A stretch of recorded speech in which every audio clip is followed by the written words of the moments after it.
부모에게 순종하라는 제목으로 함께 은혜를 나누겠습니다. 요즘 우리가 살아가는 세상을 코로노멀이라고 부르죠. 새로운 이 코로나 시대의 어떤 변화랄까요? 기준을 말합니다. 그래서 어버이날에도 신풍속도라는 말이 이제 나옵니다. 예전에 부모에게 어떤 효도를 한다라고 했을 때는 당연히 직접 가서 뵙고 만나고 또 이렇게 마음에 담겨져 있는 사랑을 물질로도 좀 표현하고 이런 것이었는데, 요즘에는 효도를 해도 집콕 효도라는 게 있어서 직접 대면해서 가지 않고 집에서 효도를 하는 방법. 그래서 비대면 특별 배송 선물로 부모님들께 효도를 하는 어버이날 신풍속도가 이렇게 만들어지고 있다고 하죠. 그러니까 시대와 상황은 이렇게 바뀌어도 우리가 마땅히 가져야 될 마음, 전해야 할 정성, 이것은 이 시대에 맞춰서 우리가 또 가는 것도 필요한 부분일 겁니다. 자, 우리는 5월의 달을 가정이라고 하는 테마로 이렇게 보내게 되는데요. 지난 주일은 어린이 주일, 그리고 꼭 보면 한 주간에 다 걸쳐 있죠. 5월 5일은 어린이날, 그리고 5월 8일은 어버이날. 그래서 서로 간에 타협만 잘하면 우리 쌤쌤하자, 어린 자녀들에게 선물 줄 거, 너 어버이날 줘야 되니까 우리 그냥 서로 인사만 하자, 뭐 이렇게 타협을 보는 가정도 있겠고요.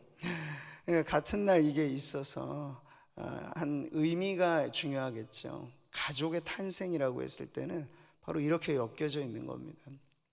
에덴 동산에서부터 시작된 부부의 관계는 그것으로 끝이 아니고, 비록 죄로 물들어 타락해 버렸지만 하나님께서는 그 타락한 세상을 바꾸는 그 발원지를 어디로 삼으셨냐? 가정으로 삼으신 거예요.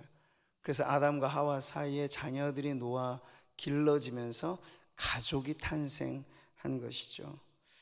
그래서 우리는 어린 자녀들은 소중히 여겨야 하고, 모시는 부모님은 아주 존중히 여기고 공경하는, 이것이 하나님께서 인류 보편에 갖게 하신 윤리라고 할 수 있는 거죠. 자, 지난주 우리는 가정에 허락하신 자녀들이 그저 있는 그대로 뭘 해주기 이전에 하나님께서 우리에게 주신 유산 같은 기업이다, 그리고 선물이다, 트로피다, 이런 걸 살펴보았는데요. 오늘은 이제 자녀로서 우리가 부모를 어떻게 섬겨야 할지에 대해서 살펴보겠습니다. 제가 오후 찬양 예배 때는 5월 가정의 달에는 교육부서에서도 가능하면 코로나 시기이긴 하지만 가족 단위로 좀 예배에 참여하시라 이렇게 권하기도 하는데요. 앞으로도 마찬가지입니다. 저는 곰곰이 생각할 때 그래요. 교회가 너무 세분화시켜서 좋은 것도 있지만 그게 문제가 됩니다. 정말 이 영아 아이들의 눈높이에 맞춰서 예배를 한다는 건 그 나름의 방식이 필요하겠습니다만, 우린 그렇게 너무 잘게 나누어 놓다 보니까 세대 간에 보이지 않는 층이 생기게 되는 거예요. 그래서 그때는 좋지만 넘어오면서 서로 간에 공감할 만한 언어를 잃어버리게 되는 거죠. 근데 이렇게 온 세대가 함께 모여서 뭐 어린 아이들이 제가 하는 이 주일학교 수준의 설교의 그 눈높이에 맞춘 설교가 아닐 경우에는 어찌 이해할 수 있을까 생각이 들겠지만, 여러분, 하나님의 말씀은 아이들이 함께 부모와 함께 듣는 자리에 있는 것만으로도 그 말씀이 역사하는 바가 있습니다. 그래서 저는 무슨 프로그램에 늘 고민을 안고 오후 찬양 예배 이렇게 하기보다, 오후 찬양 예배 자체는 가족 단위로 우리가 좀 참여해서 보통의 우리의 예배를 그대로 드리는 거예요. 드렸을 때 자녀들 역시도 부모들의 언어 속에 배움이 있겠고, 예배라고 하는 것은 늘 우리의 눈높이에 맞춰서만이 아니라 하나님께 맞추어 우리가 준비를 하고 드리는 것이구나 하는 걸 이 가족의 예배 공통의 자리에서 배울 수도 있을 테니까요. 5월 한 달은 더 그렇게 집중을 하고, 앞으로도 오후 찬양 예배는 그렇게 어린 아이들부터 시작해서 청년 자녀들 이렇게까지도 같이 좀 참여해서 여러 온 세대가 모여 예배하는 그러한 자리가 되기를 바랍니다. 자, 우린 첫 번째로 부모에게 순종하라고 하는 것이 계명이라는 것을 기억해야 하겠습니다. 부모를 공경하고 부모에게 순종, 효도하라. 여러분, 이건 동서고금을 막론하고 하나님께서 인간에게 주신 가장 기본의 보편의 윤리입니다. 우리는 유교적인 것이다라고 하는 걸 지나치게 이렇게 반감을 갖는, 근데 여러분, 기독교 문화와 유교는 당연히 영적인 면에 있어서는 이 접촉점이 없는 부분이 있습니다만, 인간의 윤리로 말했을 때는 같은 부분이 공유점이 많아요. 삼강오륜을 말할 때 세 가지 강령과 다섯 가지 도리 안에는 부모 자식 간에, 부부지간에 지켜야 할 그 도리, 물론 이것이 오늘날의 시대 기준으로 해서는 맞지 않는, 좀 수정되어야 될 부분도 있겠습니다만, 중요한 건 가족을 중심으로 해서 이 관계가 제대로 잘 맺어지는 것이 하나님께서 어떤 시대를 막론하고 원하시는 사회의 가장 기본의 질서다 하는 걸 배우는 거죠. 신앙의 유무를 떠나서 인간이라면 누구나 지켜야 될 도리가 있다는 거예요. 우리는 기독교 윤리를 말할 때 세상의 윤리보다 웃도는 기준을 가져야 되지, 그것에 미달되는 기준을 가져서는 절대 안 되는 거죠. 그건 이단과 사이비가 종종 그런 모습을 보여요. 가족이 해체되잖아요. 이단에 누군가 빨려 들어가면 가족이 깨어져 버립니다. 근데 기독교 신앙이 들어갔을 때 가정이 깨어진다는 건 말이 안 되죠. 오히려 가정이 세워져야 되죠.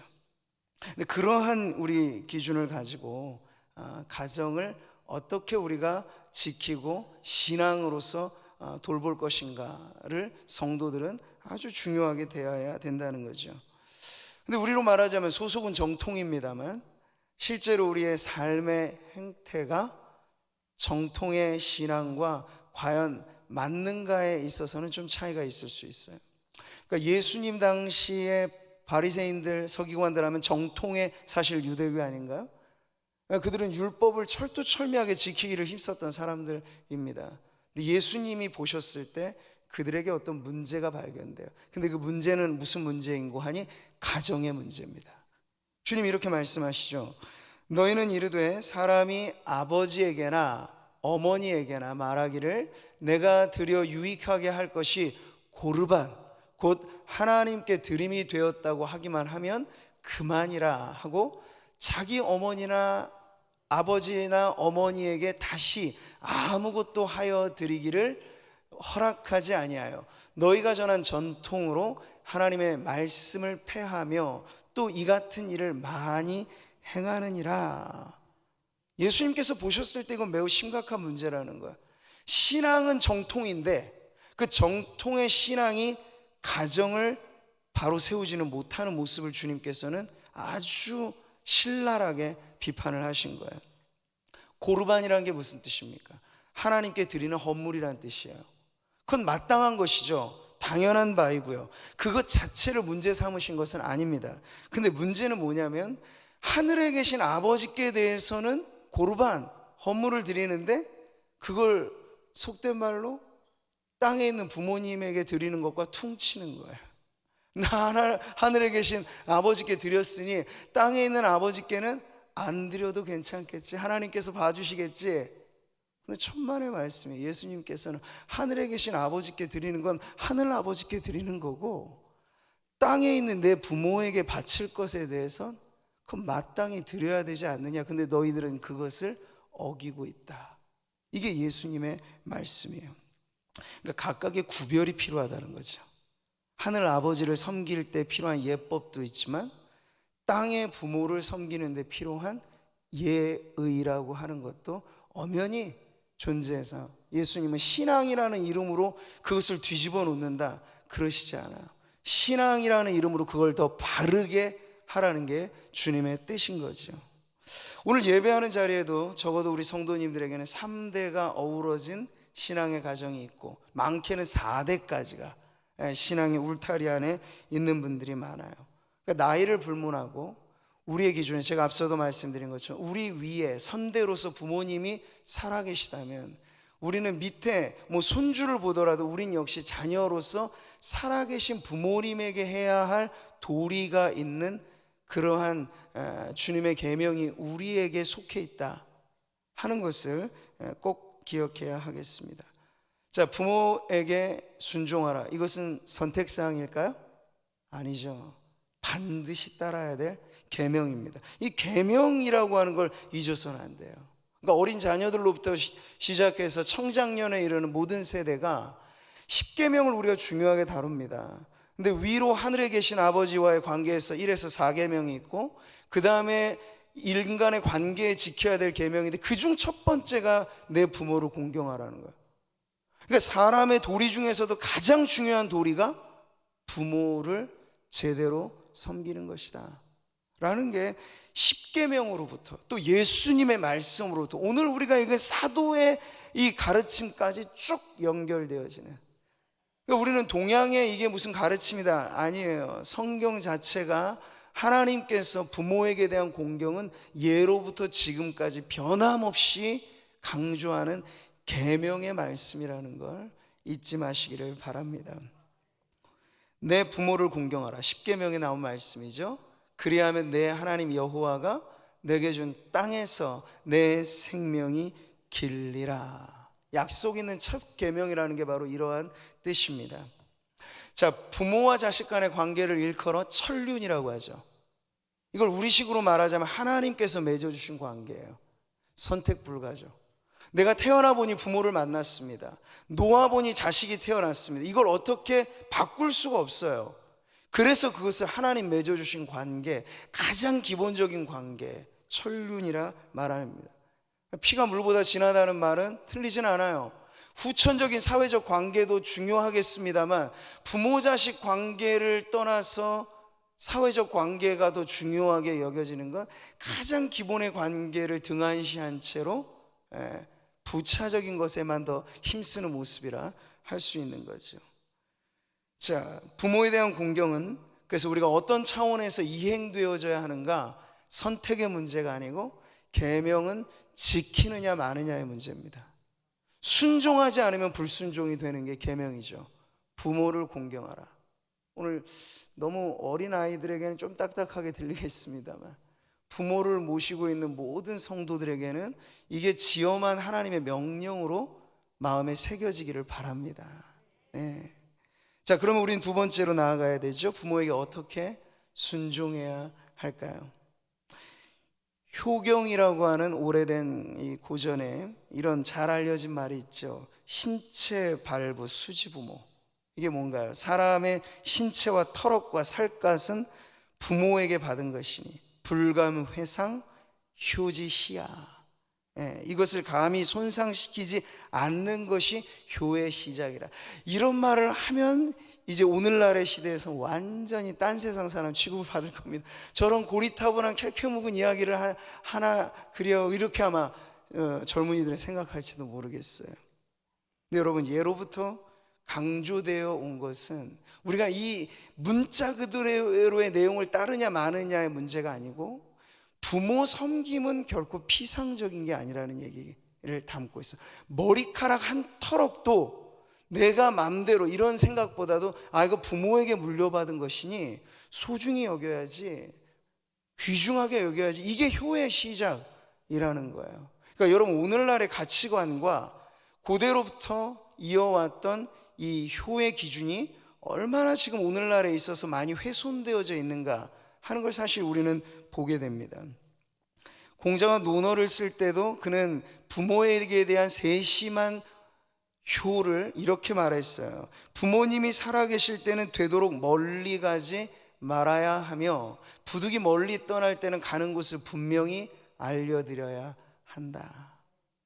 우리는 어린아이 시절에만 이게 필요한 거라고 생각하는데 아니요.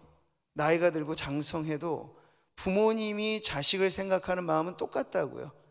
언제나 이 아이가, 이 자식이 지금 무엇을 하고 있는지 궁금해하고, 그래서 부모님에게 자신의 신상에 대한 이야기들을 자주자주 말씀드리는 게 바로 효행의 가장 기본적인 예의라고 하는 것입니다. 자, 시대적이고 문화적인 차이가 있겠습니다만 성경도 우리들에게 부모에게 대한 순종을 뭉뚱그려서 말하지 않아요.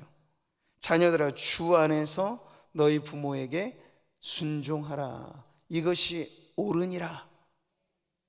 주 안에서, 이것이 아주 중요한 표현이죠. 성경적으로는 근데 주 안에서 하나님이 기뻐하시는 뜻 안에서 여러 가지 함유된 의미가 있겠습니다만, 저는 오늘 어버이 주일을 맞아서 우리가 다시 한번 기억해야 할 것은, 부모에게 대한 가장 중요한 효도는 뭐 공자니 맹자니 어떠한 불교니 유교니 하는 거기 가르침에도 나와 있지 않는 가장 중요한 효도의 내용이 여기 있어요. 바로 우리의 부모를 주 안에서 모셔야 그게 가장 합당한 효도가 된다 하는 것이죠. 신앙의 계보는 위로부터 자연스럽게 내려오지만은 않습니다. 자녀 때가 일대가 될 수도 있어요. 그런 일대 신앙을 갖고 있는 성도들도 많이 있죠. 그럴 때 우리의 우선된 과제는 부모를 주 안에 모실 수 있도록 부단히 기도하고 힘쓰는 것이, 부모에게 좋은 먹을 것을 공개하고 용돈 드리고 좋은 곳에 여행도 시켜드리고 이거 다 필요하죠. 근데 그 모든 것을 주어도 이 세상의 관계로 끝 이렇게 돼버리면 그건 불효자는 옵니다. 이렇게 되는 거예요. 그러지 않도록 우리는 부모님 살아계실 때 부모님이 주 안에서 함께 신앙의 관계를 가질 수 있도록 기도하고, 이렇게 우리 지금 사랑나눔 축제가 있을 때 부모님 역시도 우리에게 VIP가 된다는 걸 잊지 마십시오. 그렇게 힘써야 돼요. 저는 지난번 학습 세례식 때 참 감동적이었는데요, 한 집사님이 휠체어에 타시는 노모를 이렇게 학습받는 자리로 교육받을 때부터 자리까지 이렇게 인도해 오는 그 모습 속에서 얼마나 어머니에게 대한 애틋한 마음이 여기까지 이르렀을까, 얼마나 오랜 기도의 제목이 이었을까 하는 생각을 하게 되었습니다. 연로하신 부모님들, 우리가 모셔 살필 것은 참 많습니다. 하자면 너무나 많습니다. 그런데 가장 중요한 우선순위를 꼽는다면 주 안에서 모시는 것이 가장 크리스천의 효도로서 으뜸이 되는, 우선이 되는 내용이라고 하는 걸 잊지 마시기를 바랍니다. 우리 성도님들의 가정마다 우리가 모시고 있는 부모님들이 영원한 천국에 하나님의 자녀로 거듭나는 그런 은혜가 넘쳐나기를 바랍니다. 신앙의 지혜를 가르치는 잠언에서도 효도를 가르치죠. 내 부모를 즐겁게 하며 너를 낳은 어미를 기쁘게 하라. 이게 이제 잠언의 말씀입니다. 부모에게 순종하고 효도하는 것은 1차적으로 부모에게 기쁨을 안겨드리고자 애를 쓰는 거예요. 그래서 우리가 나이 들어도 부모가 계시다면 그 앞에서 재롱이라도 부릴 준비가 되어 있는 거예요. 그러니까 우리 어버이 주일에 어린 아이들이 이렇게 예쁘게 율동을 하면서 찬양을 하면 우리가 보는 것만으로도 즐겁잖아요. 근데 부모가 볼 때 자녀는 다 커도 품 안에 있었던 자식과 같은 거죠. 그래서 어떻게 하면 부모를 즐겁게 해드릴 수 있을까? 이것이 우리의 기도 제목이고 우리의 노력해야 될 부분인데요, 요즘 들어서 보니까 부모를 즐겁게 하는 어버이날 선물의 선호도를 조사할 때 압도적인 1위가 있습니다. 그게 뭘까요? 응답자 64%가 희망하는 것, 뭐니 해도 머니가 최고라고. 나이 드신 부모님에게도 물질은 아주 중요한 필요라는 걸 우리가 근데 잘 잊고 살아요. 우리는 쓰고도 모자라다 생각하는 경제 생활을 하는데 부모들은 마치 이것이 제외되는 것처럼 생각한다면 이건 역시도 불효라고 할 수 있는 거죠. 저는 좀 구체적으로 생각해 봤으면 좋겠어요. 성도님들의 가계 지출의 비율이, 그 씀씀이가 우리의 신앙을 사실은 보여주는 바로미터입니다. 뭐 한 달 수입이 100이든 몇백이든 아니면 1000이든 뭐 이상 가든지 간에 금액대는 다 다를 것이에요. 그러나 우리가 지출해야 될 비율의 주요 항목을 꼽아보는 게 중요한 내용이에요. 그게 뭘까요? 그 중에 있어서 가계 지출의 필수적인 항목은, 우리는 위로 하나님을 섬긴다고 했을 때도 뭉뚱그리지 않죠. 우리의 소득의 10의 1조를 하나님께 바치는 건 그건 거의 원천징수의 의미예요. 내게 있는 모든 것이 다 주님께로부터 왔습니다라고 하는 고백이죠. 그러니까 그것은 여러분 비율로 환산해야 되지 금액으로 말하는 게 아니에요. 억대 수입을 갖고 있는 분의 11조와 100대 수입을 갖고 있는 분의 11조는 금액은 당연히 차이가 날 수밖에 없습니다. 그러나 하나님 반드시 내게 주신 수입의 10의 1은 주님의 것입니다 라고 바치는 게 신앙이에요. 아멘이신가요? 근데 그게 끝이 아니죠. 10의 1을 주님께 바치고 나서도 우리는 감사할 때, 주일에 예배할 때, 그리고 각종의 헌신의 예물을 주님께 드릴 때 거기에 고정 지출이라는 건 반드시 나오게 되어 있습니다. 퍼센테이지가 딱 정해지게 돼요. 그리고 나서 두 번째를 고민할 때 뭐가 필요할까요? 이 땅에 우리에게 허락해 주신 부모님들, 우리를 여기까지 키워내실 때 먹을 것 안 먹고 누릴 것 못 누리고 그렇게 길러주신 부모님에게 대한 고정 지출이 반드시 필요하다는 거예요. 여긴 좀 쉽게 아멘이 안 나오시네요? 네, 땅에 있는 부모님께 드리는 용돈이 인색해서는 안 된다는 거죠. 예. 이것도 마찬가지로 금액의 문제로 저는 접근하시면 좋을 것 같아요. 성도들의 형편은 다 다르지만 정말 없어도 한 달에 10,000원이라도 부모님께 드리는 용돈을 고정적으로 드리는 것을 여러분이 부모님을 섬긴다, 신앙 안에 모신다라고 하는 것에 별개로 생각하지 마시고 그게 마땅한 바다라고 여기시기를 바랍니다. 우리 부모님들은 이슬만 먹고 사시는 게 아니잖아요. 우리가 먹을 거 먹고 싶으면 부모님도 다 드시고 싶은 거예요. 가끔씩 살펴봐서 맛난 음식도 사서 드리고 그런 부분들에 있어서 우리의 가게 살림이 빠듯하잖아요. 대부분 써도 늘 모자란 게 우리의 경제입니다. 그런데 그렇기 때문에 크리스천들은 항목에 대한 부분에 세심한 주의가 필요하다는 거예요. 먼저 쓸 거 다 쓰고 남아있는 걸 헌금하고 남아있는 것 가지고 부모님 섬기려고 해보세요. 드릴 게 없을 겁니다. 근데 주신 수입을 가지고 원천적으로 이건 하나님 거, 이건 부모님께 드릴 거, 그리고 남은 걸 가지고 자식들을 위해 쓰고 남은 걸 가지고 나를 위해 써 보세요. 그러면 허리띠를 졸라매야 될 땐 졸라매면서까지 가게는 돌아갑니다. 우리가 이보다 더 절대적으로 빈곤하다라고 했을 때도 살아냈어요. 근데 지금은 그보다 많은데도 우리는 늘 불행하다고 말해요. 물질은 쫓아가면 쫓아갈수록 멀어져 보여요. 왜 그럴까요? 질서 없이 살기 때문입니다. 아무리 작아도 그 작은 것 가지고 주님 것, 부모 것 딱 내어드리고 여러분 것 살아보세요. 그럼 오늘 말씀은 축복의 말씀이 될 겁니다. 내 부모를 공경해라. 그러면 내가 잘 될 것이다. 네, 이것이 하나님께서 우리에게 주신 분명한 약속이에요.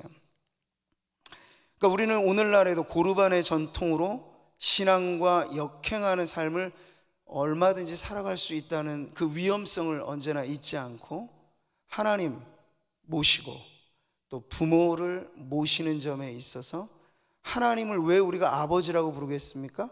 하나님 아버지께서는 땅에 있는 아버지 어머니도 잘 섬기라 하는 마음을 늘 갖고 계신 분이기 때문에 그렇다는 거예요. 내 보물 있는 그곳에는 네 마음도 있느니라. 여러분, 이것은 부모님께 대한 공경에도 적용되어지는 말씀일 겁니다.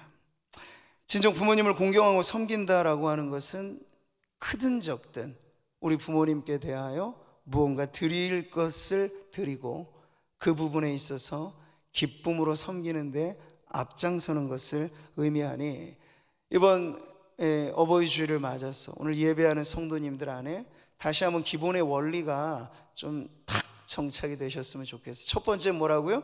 부모에 대한 순종은 계명이다. 선택 불가예요. 부모는 내가 선택할 수 있지 않습니다.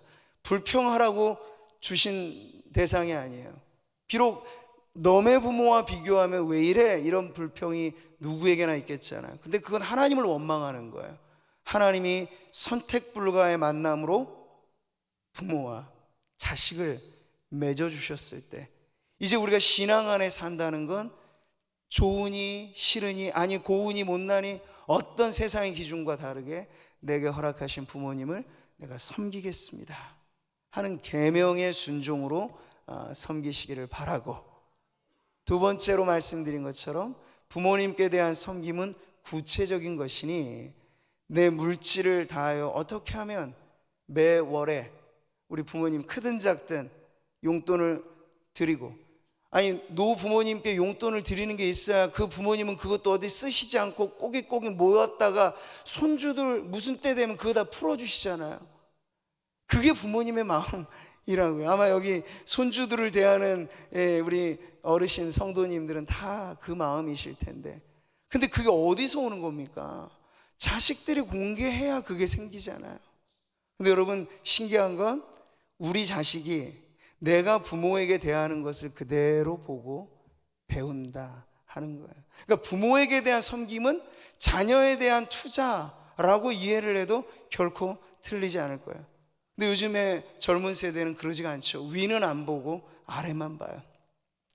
우리가 여기 왔을 때 내리사랑, 그런 의미하고는 좀 다르게 너무나 사실은 이 부모 세대보다는 자녀들에게만 이렇게 집중되어져 있는 이 모습을 보는 거죠. 자, 우리는 오늘 말씀이 다시 한번 우리에게 순종하는 자녀로 부르신다는 것에 우리의 마음과 생각이 열렸으면 좋겠습니다. 옛 속담에 이런 말이 있어요. 부모가 온효자가 되어야 자식이 반효자 된다. 그러니까 부모 때 온전한 효행을 하면 자식 때 그나마 그 절반이라도 따라간다는 이야기예요. 고려장이라는 말이 있죠. 이건 사실 우리나라 문화 풍속은 아닙니다. 그러니까 살펴보면 아마 일제시대 이 역사 왜곡에 대한 한 부분이라고 요즘에 대부분 평가를 하는데요. 뭐 고려시대 노부모를 이렇게 산에 갖다 버렸다, 이게 우리나라 풍습에서는 사실 발견되지 않아요. 근데 일본이라고 하는 나라에는 일찍이 고대시대 이게 하나의 풍습으로 되어져 있던 그런 문화였습니다. 근데 어쨌든 여기에 얽힌 많은 설화들이 있기는 한데 재미난 이야기가 그거죠. 자기 할아버지가 70세가 돼서 이제 고려장을 할 때가 됐어요. 그래서 아버지가 지게에 할아버지를 짊어지고 자기 아들 데리고 산 깊은 곳에 들어가서 지게에 짊어졌던 그 노부를 거기다 버려두고 옵니다. 근데 지게까지 거기다 다 내려놓고 오니 아들이 묻는 거예요, 아버지에게. 아버지, 지게는 왜 거기다 버려두고 오셨나요? 그러니까 아버지가 대파죠. 이제 이 지게는 더 이상 쓸 일이 없어서 그랬지? 아들이 말을 합니다. 아니, 할아버지 내다 버린 지게인데 때가 되면 그 지게에 제가 아버지도 모셔야 될 것 아닌가요? 이 말에 충격을 확 받아서 그 아버지가 불이 나게 다시 달려가서 버렸던 노부를 모시고 그 이후에는 효행을 베푸며 잘 살았더래요 하는 옛 이야기가 있습니다. 우리가 웃지 못할 이야기죠. 사실은 부모에게 대한 우리의 섬김은 자녀들이 먼 미래 우리에 대한 섬김의 예시가 된다는 거예요. 부모가 온효자가 돼야 자식은 반효자 된다는 말은 만고불변의 이치를 말하는 것이죠. 오늘날 천륜마저 깨진 세상을 우리는 살고 있습니다. 천륜마저 깨진 세상을 살아요. 부모는 자식을 내다버리고 자식은 부모를 학대하고. 그러니까 하나님이 이 세상을 보실 때 얼마나 하나님의, 인간적으로 말하자면 억장이 무너지시겠어요. 에덴의 동산에서부터 구상하신 하나님의 나라는 하나님을 아버지로 모시고 모든 자녀들이 함께 살아가는 거대한 가족인데, 이 땅에 하나님의 나라를 보여줘야 할 교회와 성도들에게서조차도 이것이 제대로 지켜지지 않으면 우리 하나님의 마음이 얼마나 아프시겠습니까? 너는 이것을 알라. 말세에 고통하는 때가 이르러 사람들이 자기를 사랑하며 돈을 사랑하며 자랑하며 교만하며 비방하며 부모를 거역하며 감사하지 아니하며 거룩하지 아니하며. 부모에게 대한 효가 점점 더 사라지는 이 세상이야말로 말세에 우리는 다른 증거로 고민할 게 없어요. 지금 우리가 살아가고 있는 이 세상이 여러 많은 말세의 징후 중에 아주 뚜렷하게, 사람들은 점점 더 나홀로 기쁨을 찾죠. 이기적이 된다는 거예요. 관계적인 만족보다 물질로 인하여 행복을 찾죠. 이게 지금 말씀에 다 나와 있는데, 그 중 하나로 부모를 거역하는 자녀들의 세대가 점점 더 늘어가고 있다 하는 것을 우리는 매우 심각하게 받아들여야 됩니다. 그리스도인들은 누굽니까? 세상에 동화되는 사람이 아니고 세상을 바꾸어내는 사명이 바로 우리 그리스도인들에게 있습니다. 세상이 아무리 나 혼자 행복으로 돌아간다고 주장해도 우리는 그게 아니라고 말해야 돼요. 하나님이 애초에 구상하신 것은 가정을 살리고, 교회도 넓은 의미에서는 가족 같은 공동체라고 하는 것을 우리는 줄기차게 우리 자신의 가정과 우리가 속한 교회를 통해서 세상에 보여줘야 할 것입니다. 그럴 때 하나님 분명히 약속을 하셨어요. 이로써 내가 잘되고, 이로써가 뭔가요? 부모를 공경해라. 이로써 내가 잘되고 땅에서 장수하리라. 잘되고 장수하는 것을 합치면 뭐죠? 웰빙이죠. 그토록 사람들이 바라는. 근데 그 웰빙을 취미생활에서 얻으려고 하고, 웰빙을 무슨 뭐 사서 얻으려고 하는 이런 게 아니고, 부모를 잘 섬기고 가정을 잘 돌보는 것으로서 하나님께서 우리를 잘되게 하시는 삶이 진정한 웰빙의 삶인 줄 믿으시기 바랍니다. 그래서 하나님께서 이런 축복을 약속하시면서까지 뭘 강조하신 거예요? 자녀들이여 부모를 공경하라. 이걸 지금 가르쳐 주신 거예요. 또 어떤 분들은 이런 내용에서 그거 그러면 조건적인 것 보고 부모 섬기면 되겠어? 조건을 따지지 말고 섬기시면 돼요. 근데 하나님이 이렇게까지 말씀하시는 건 이 단서조항 때문에라도 섬기라는 얘기예요. 우리는 보통 부정적인 의미에서 야 그럼 복 받으려고 11조 내고 복 받으려고 그러면 부모 섬기라고 하는 것 좀 너무 저급하지 않을까? 하나님께서는 그렇게까지라도 해서 가정이 유지되고, 그렇게까지라도 해서 하나님과 우리 사이의 관계가 분명하게 우선해서 지켜져야 될 것들을 지키라고 말씀을 하시는 거예요. 그러니까 너무 그걸 저급하게만 생각하는 것이 아니라 여기 하나님의 마음이 있구나. 하나님은 나와 하나님 사이에 반드시 지켜야 될 도리를 중요하게 가르치시고, 부모와 자식의 관계에 반드시 지켜야 될 도리를 이렇게나 중요하게 여기시는구나 하는 걸 깨닫고, 우리가 진정한 웰빙을 추구하는 삶을 다른 데서 찾지 않고 내 부모를 공경해라. 그러면 잘되고 장수하는 웰빙의 삶을 주실 것이다 하는 이 믿음을 가지고 오늘 부모들에 대한 우리의 섬김이 다시 한번 새로워지기를 바랍니다. 자, 이제 말씀을 맺겠습니다. 조선 중기의 문신이었던 송강정철의 유명한 옛 시조가 있죠. 어버이 살아하실 때 섬기길 다하여라. 지나간 후면 애달다 어이하리. 평생에 고쳐 못할 일은 이뿐인가 하노라. 바꿀 수 없어요. 돌이킬 수 없어요. 부모님과 우리 사이의 관계는 딱 살아계실 동안 우리가 어떻게 섬기고 대하느냐가 중요합니다. 하늘에 계신 우리 아버지께서 자녀를 선물로 주셨다고 우리는 믿습니다. 근데 자녀들의 입장에서 이제 생각해 봐야 되고, 부모는 우리의 짐이 아니고 부모 또한 우리에게 주신 선물로서 받아들이시기를 바랍니다. 그 선물을 잘 모실 때 우리도 잘 될 것입니다. 가정이 대대로 하나님의 은혜의 축복의 자리가 되는 비결을 오늘 주님 분명히 말씀하셨으니, 부모로서 자녀를 소중히 여기고 자녀로서 부모에게 최선을 다한 공경으로 순종하고 효도를 베풀므로 우리 성도님들의 가정이 하나님 보시기에 좋았더라 말씀하시고 하나님이 복 주시고 복 주시는 그런 믿음의 가정 되시기를 주님의 이름으로 축복합니다.